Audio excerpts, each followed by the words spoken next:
Welcome to the Master Your Millions podcast, the show all about your financial potential and leaving a legacy for future generations.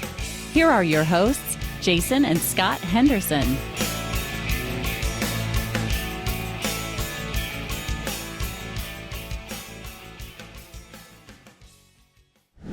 Welcome back, everyone. I am your host, Scott Henderson, and my co-host is Dr. J.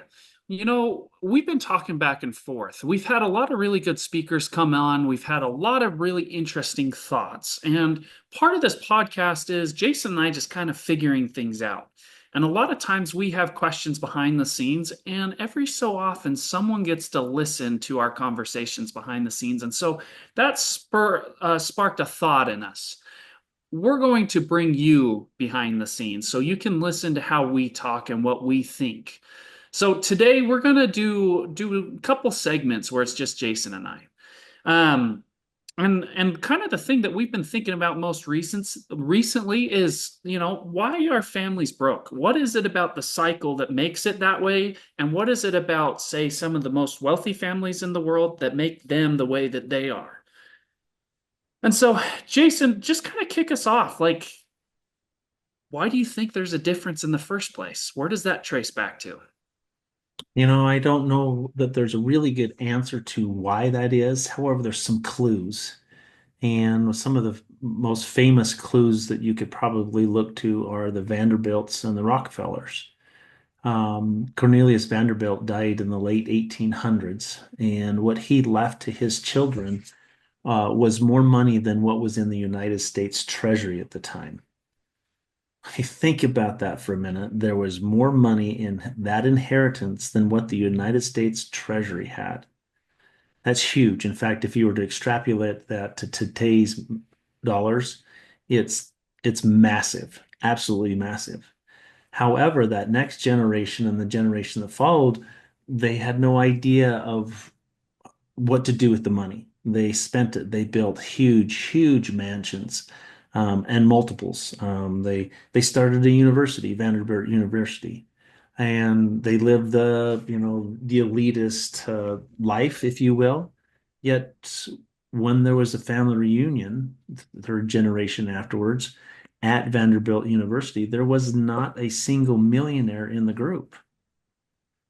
Now, you've heard the old saying that says from shirt sleeves to shirt sleeves in three generations. And that is a perfect example of that exact thing, from being basically penniless, homeless, not having much, to massive wealth back to that same cycle in three generations. That's what happens. Now, there are some other stark examples, such as the Rockefellers. They set up systems, they had programs, they had a mindset, they had a focus on legacy. And so what has happened is that from generation to generation, that family actually is, by guarantees and by design, becoming more and more wealthy every single generation. There's other examples out there that we could talk about, and I don't know if we need to bring those up. What is the why? The answer to your question, I think it has to do with exactly what we've been talking on this podcast since the beginning, and that's how do you accumulate, enjoy, and pass on your money? How do you become a master of your money, your mindset, and your legacy? Well, I would say we need to even take that a step further. There's another family we talk about well, I think you just brought them up, the Rockefellers. We have a age-old wisdom, per se. Everyone's out there, get a job, 401k, save for a rainy day, let someone else shoulder the risk for you, don't understand, just do what we say kind of mentality. And that was designed, correct?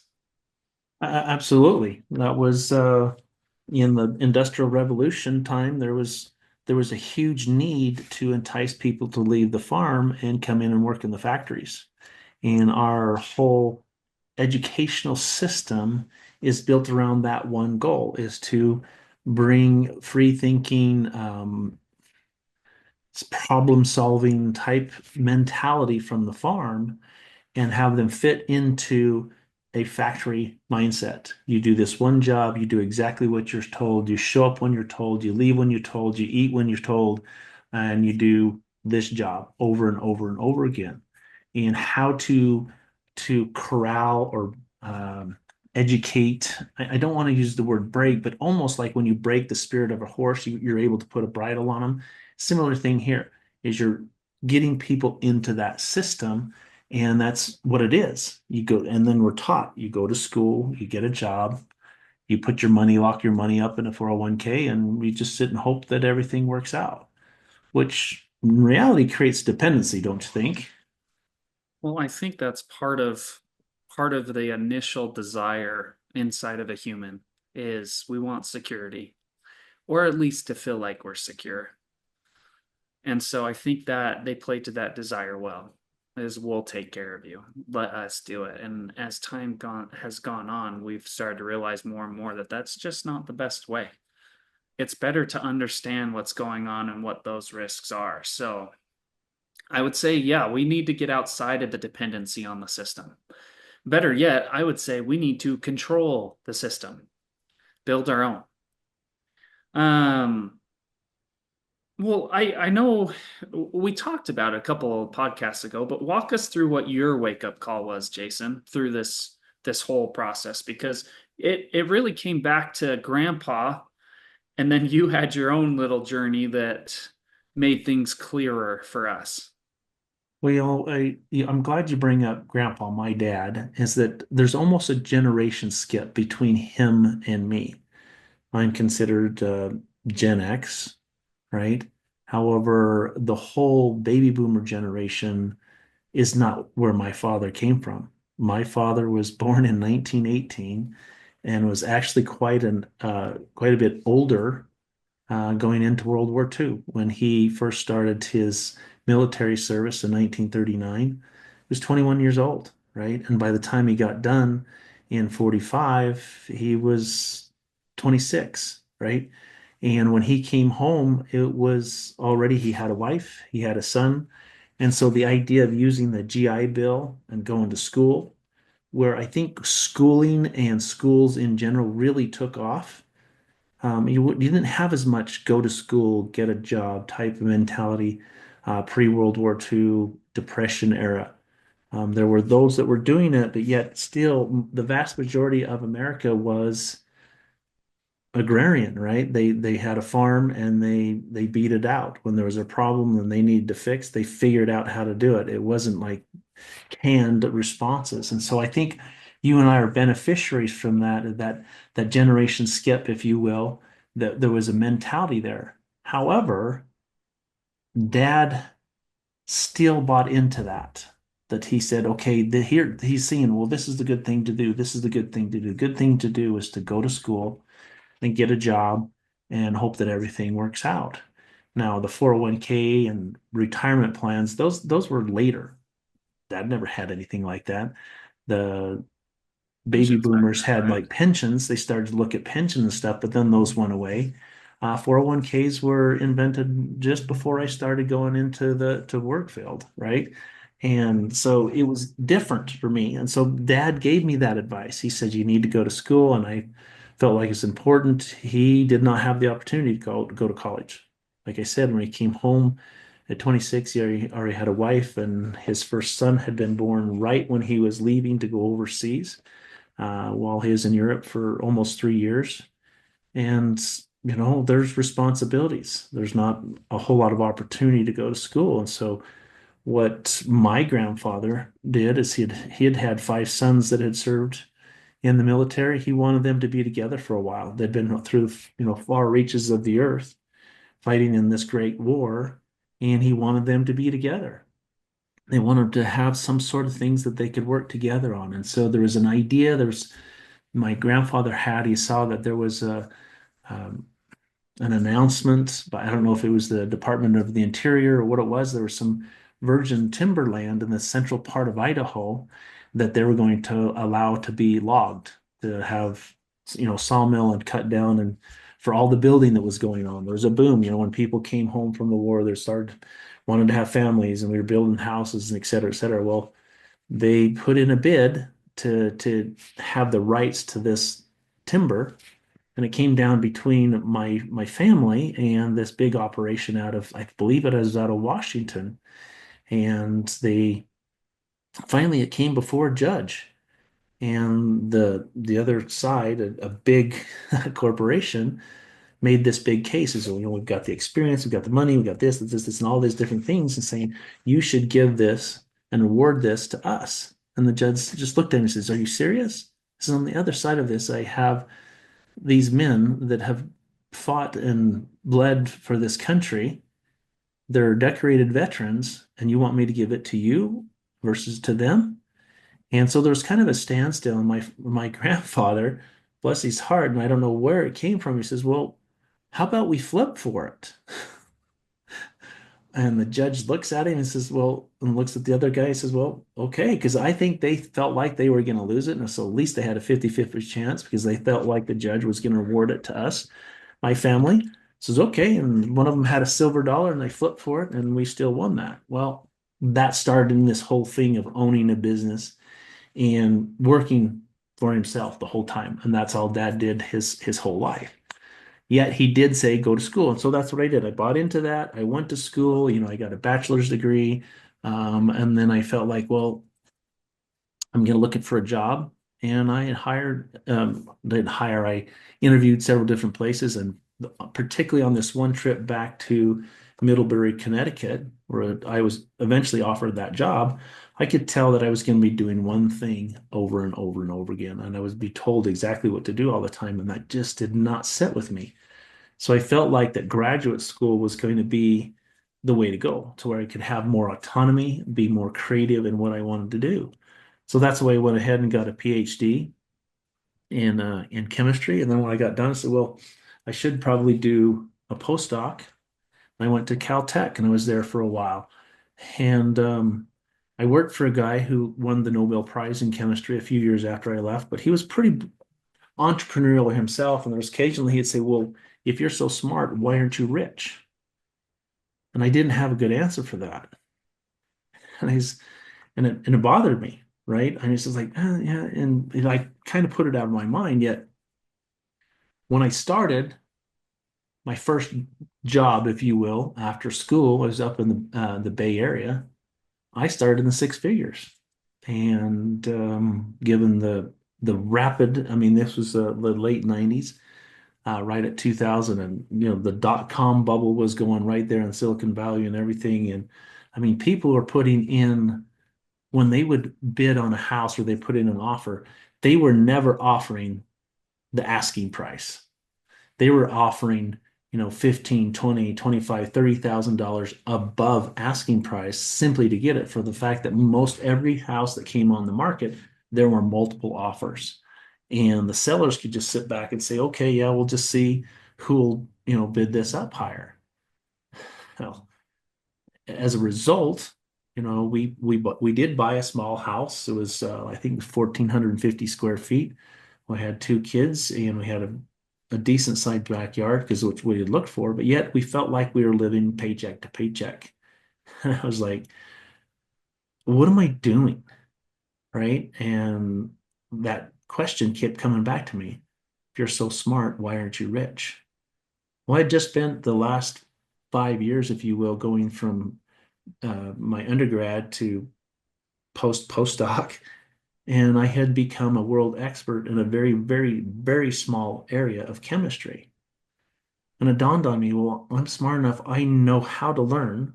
Maybe the most important thing that came from my schooling is I learned how to learn. I said, well, I can learn what it takes to become rich. I can learn the secrets and everything. And so I started reading, studying, talking to people, interviewing people, watching different programs, etc., to attempt to figure it out.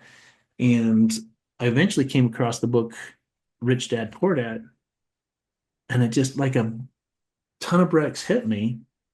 My dad was both.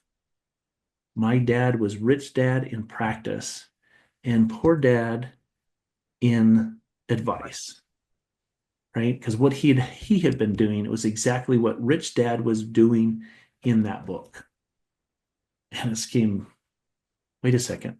My dad's been in real estate and owning businesses since essentially day one. I need to go back and start watching what dad's doing and do what dad's doing what dad's telling me to do. And not that I confronted him and telling him he was wrong or anything. That's don't ever get that idea, but that really was the wake up call, if you will, to start saying, wait a second, this is what's happening. He's doing quite well. He's in real estate, because we had that sawmill. We had a sawmill in central Idaho, and you should see some of the pictures. The trees were just phenomenal, and the type of lumber that they were getting out of there was crazy. And so what they noticed is, well, they would have this rough cut lumber, and they'd send it off to someplace, and they would plane it and then upmarket and sell it on to the next person. Well, they figured out, so wait a second, we could get a planer. So they bought a planer, and they did some other things to, refine the timber even further and further to where you started to get, building materials, 2x4s, 2x6s, 4x10s, etc. Right. And then, of course, they had then this access to this lumber, and they had time that they could, well, wait a second, we could build a house. We could go get a lot. We've got the cheapest lumber anybody can have anywhere because we created it from trees. And they started to get it into the real estate business, and if you will, by building houses and selling them. And then it expanded from there. So why do we want to always sell them on? In fact, I was to be born. My dad and his twin brother, who had been stayed the longest in this business, this family business, they were finishing up the third of three sixplexes that are kind of in a U, right? And my mom drove there and said, just hollered up to my dad, was up on the roof, I think putting on shingles or finishing up something. And she goes, this baby's coming. You coming to the hospital or not? And in his grungy clothes and everything, work clothes, he got down off that building, got in the car with my mother, went to the hospital, and that's when I was born, right? Yet my dad and his twin brothers owned those sixplexes outright. And so I was just a few years old, maybe 3, 4, 5, 6, somewhere in there. They decided to sell them, and what's in modern vernacular, they carried the note or owner financed it, which we can also think of as they acted as the bank, and they got a paycheck, if you will, or a mortgage payment on that 18plex, 3 6plexes for more than 30 years because they got sold to someone else and they wanted the same deal. And every single month, and I know there were times that would maybe even a year or more that they didn't even go buy that property and they still got that paycheck every single month. And so often there was this discussion between my brothers and I, how do we do what dad did? How do we be the bank? Right? How do we understand how to do what dads do? I mean, he's truly making money while he's asleep. Anyway, that's kind of the wake up call. The next thing that came along was that I came across a book called Becoming Your Own Banker by R. Nelson Nash, and I believe was probably the most significant financial book I've ever read. And in there, he describes how to be the banker, how to own your own banking system. And then you start putting the thoughts together, and you've done this yourself, Scott, understanding that, wait a second, we can be on the lending side, we can be on the banking side, and guess what? The big families are doing that. The wealthy families are actually doing that. They are in control of their money, and it's no longer being dependent on the government, being dependent on banks, being dependent on employers, dependent on the market. The market can come and go for as much as we care. It can go up and it can go down. In fact, we like it when it goes down, right? Because there's an opportunity to make additional money there. But being in control of things is what's allowed us to do that.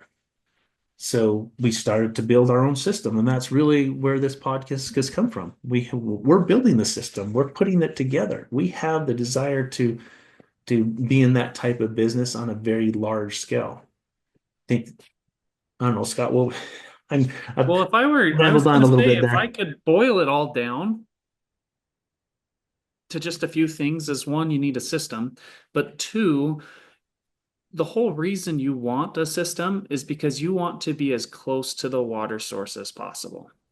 There's a reason that money is called currency, and it's because it flows just like a river. You've got banks and on all of these terms, but Think about that irrigation system of the currency when it gets to you as an employee. It goes through how many different hands before it. You're nowhere close to the source, right? And so then on top of that is like a business is a step further. And what Jason's talking about is the bank, which is right next to the river. Actually, it controls the river because the bank, again, thinking just like a river. So the whole thing on wanting to understand is we've got to understand basic concepts, and that wake up call has blessed us and will bless generations to come into the future. So most families miss certain things. They make money, they don't control it. They're not close to the watering source. They don't teach financial principles at home. I know this is something that I struggled with my in-laws. I know that my sibling and his in-laws, he's had the same struggle. And so one of the first things I would say that we can do to fix the cycle is we got to talk about it. Start simple. Well, the problem is, though, Scott, most people don't have the ability to talk about it. I mean, we can take your mother, for example. She had so very little financial education coming into our marriage. Her dad didn't know much, and her dad is, a baby boomer.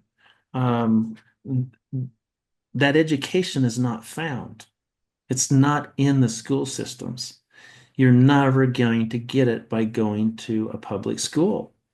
And most of the time, you're not going to get it at college either, even in the event you go to business school, right? I mean, you were in the Marriott School of Business for quite a while, and many of the things that you understand now were never taught there, right? And that's what's crazy is like I studied finance. I studied finances. Yeah, I got my degree in marketing, but I had to have basic understanding of finance and accounting and had to go to all of those classes. But even then, they don't talk about it. Basic things. Yeah, the basic business of banking. Most people think, well, I don't know what their concept of banking is. However, most recently, I have becoming more and more vocal that the business of banking is nothing more than buying money at wholesale and selling it at retail. They're buying and selling money. That's their product. That's the banking system's product, right? Other people buy, toy trucks at wholesale and sell them at retail, or they buy cars at wholesale and they sell them at retail. I mean, that's what your dealers are doing. They're buying it to wholesale and selling it retail to the public, and they try and tell you, oh yeah, we're going to give you a deal, blah blah blah. They never sell those cars at a loss, right? That's all a bank does too, and people don't understand that fundamental principle that they're buying and selling money.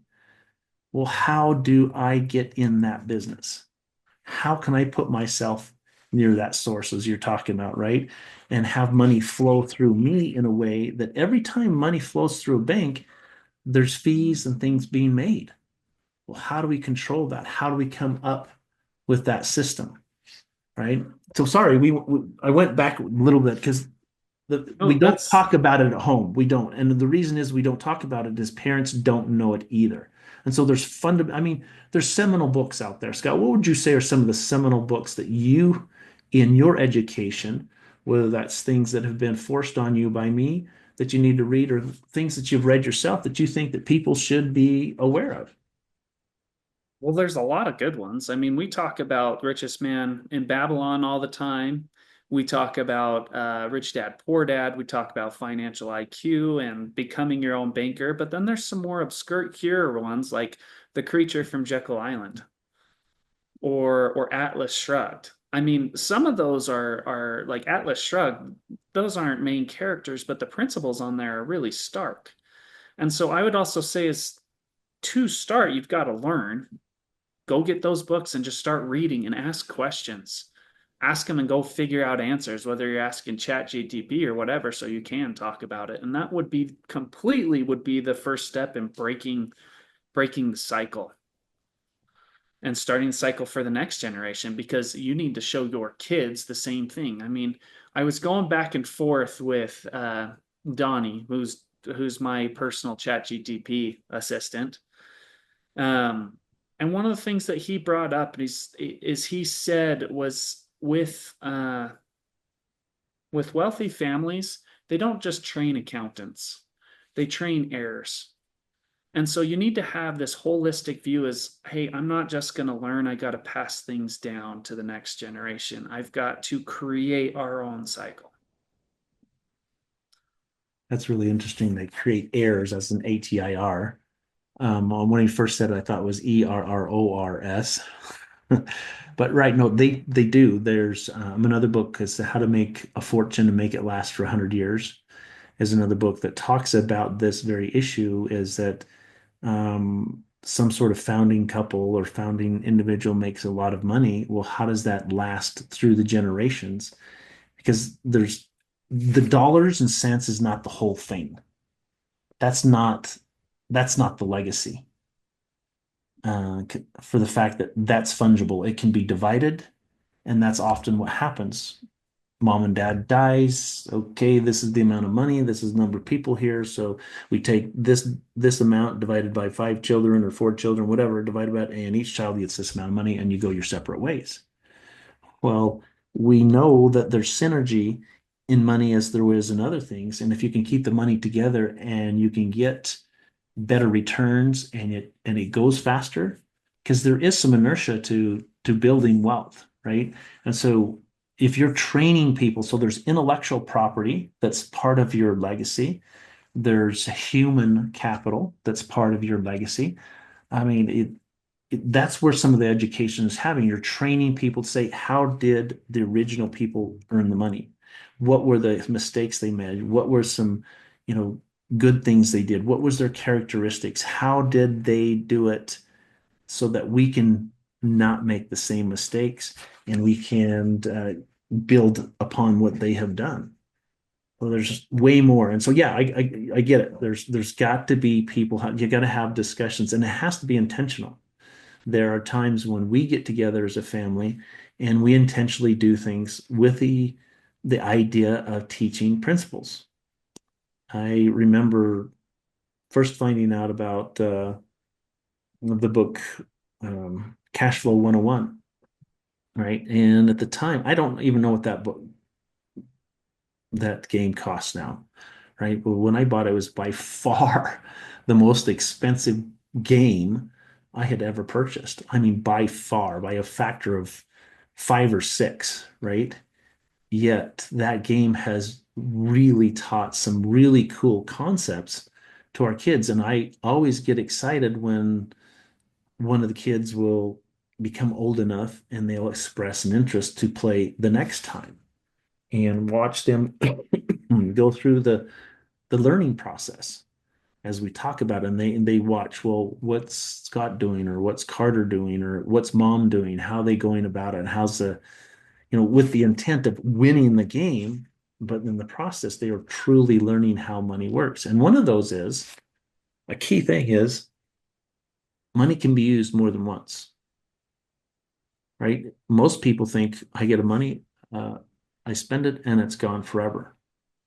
Well, there is a way to have dollars do more than one job. Well, if your dollar can do more than one job, you don't need as many dollars to quote unquote be wealthy, right? What are some other things that most families kind of miss out on, Scott? I feel like there's a lot of different things that families miss out on. Although I think really when it comes down to breaking the cycle, it really is. It's about, okay, what is the entity structure we're going to use? Let's create our own banking system, even if it starts small. And then what is our plan to deploy those funds or create assets? So I think that in combination with everything we talked about is a great starting ground. And it's the perfect place to start as you break that cycle for you and your family.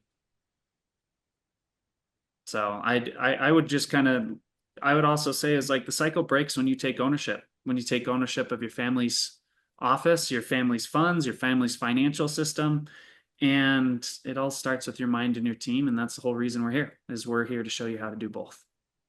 Absolutely. You've got to money has to take on a different purpose in life. It's not all about the money, and then money only can be used for certain things, right? money is capital, but there also has to be, there's got to be values. There's got to be ways of say, okay, um, we're not going to use money for XYZ, or we're only going to be able to take this certain money and to build a business or to get into an asset that's going to be cash flowing for ourselves. There's what are the ways to take advantage of leverage? There's a lot of people that talk about that leverage really is the key from getting from living paycheck to paycheck to becoming wealthy and then rich, or the other way around. I'm not sure which one it is, but often people have heard of OPM, right? It's all about using other people's money, but they leave out the fact that there's OPT and OPK. There's other people's time that we can leverage, and there's other people's knowledge that we can leverage that allows us to start breaking that cycle when we understand that concept of what leverage is and what it can actually do for us, not only immediately, but long term. I agree. Well, we are coming kind of to the end of time here. So any final takeaways or final thoughts? Well, no, that's been really good. It's been a good discussion here, Scott. And again, listeners, that's one of the things that we do. This is behind the scenes. Sometimes someone will say something, will say, "Hey, Dad, I got a question. Let's talk about this." And you're absolutely right, Scott. That's been kind of cool to have it behind the scenes. We are going to continue interview a few people here and there, but we want people to see, pull back the covers and see what we're talking about, seeing how do you do the next step? What can we do? How can we own things a little bit better? How can we own a whole financial system? Now, I hope that people are getting that, and maybe I could use a real quick analogy. Let's say that we have an airplane and it can fly 100 miles an hour, but there's a storm system above us here in Salt Lake City, and it's such a way, it runs counterclockwise. I think that's what it does. It counterclockwise. Well, anyway, let's say the headwind's coming against us. We take off from Salt Lake and we want to go north to Bozeman, Montana, but there's a big headwind against us. We're still flying 100 miles an hour, but the wind is so strong, we're actually going south. And the best thing to do is to land. And then, then you wait for the calm of the storm to go by, and then maybe you can take off and travel 100 miles an hour. But if you wait even longer and have that system go past, now all of a sudden you're going to have a tailwind, and you're going to be flying a lot faster than what the plane can fly because you're taking advantage of that. Well, in the financial arena, you can control the whole system, the whole environment, right? It all can be controlled when you understand what to do. And you're right. As you said earlier, it starts with your mind and your team, and they're critical. So stay around, keep it around, and we're going to talk more about how to control that whole financial system. Cool. Well, thanks for tuning in, guys. If you want to connect with Jason or I, hit us up on Facebook, Instagram, or your favorite social media platform. If you like the show, make sure to drop us a review. 5 stars takes you 10 seconds, and it really helps us out with the algorithms. And last, remember that mastering your millions all starts with your mind and your team. Make sure they are the best. We will catch you next time. Thanks for listening to Master Your Millions with Jason and Scott Henderson. Check the show notes for any links or contact information about today's guest. Make sure to follow the show so you don't miss any future episodes.